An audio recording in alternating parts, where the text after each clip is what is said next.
Hello বন্ধুরা, আজকে তোমাদের সামনে একটা অন্য বিষয়ের কথা বলবো, যেটা হলো আমরা সবাই জানি সেটা একদম ফেমাস পরিচিত জায়গা কলকাতার ভিক্টোরিয়া মেমোরিয়াল হল।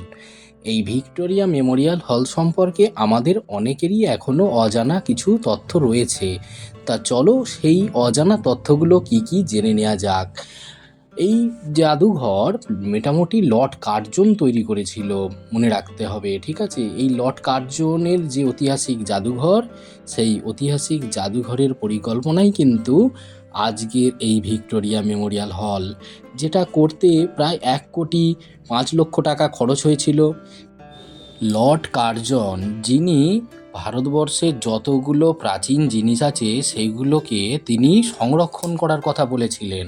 এবং এই যে ভিক্টোরিয়া মেমোরিয়াল হলটি, এটা প্রায় 1906 থেকে বন্ধুরা 1921 সাল পর্যন্ত সময় লেগেছিল তৈরি করতে, এবং আমাদের জন্য খুলে দেওয়া হয়েছিল 1921 খ্রিস্টাব্দের 28শে ডিসেম্বর। বন্ধুরা, এত সুন্দর যে ভিক্টোরিয়া, সেটা লর্ড কার্জন ইংল্যান্ডের রানী ভিক্টোরিয়ার স্মৃতির উদ্দেশ্যে তৈরি করলেন। এবং এটা এত সুন্দর ডিজাইন, কি বলবো, যে ডিজাইনটা তৈরি করেছিল, মানে আমার তো দেখে খুবই ভালো লেগেছে এই ডিজাইন। যে ডিজাইনটা তৈরি করেছিল উইলিয়াম এমারসন এবং ভিনসেন্ট এস। তো চলো বন্ধুরা, এরপর আমরা দেখে নিই ভিক্টোরিয়ার ভেতরের কিছু গুরুত্বপূর্ণ জিনিস।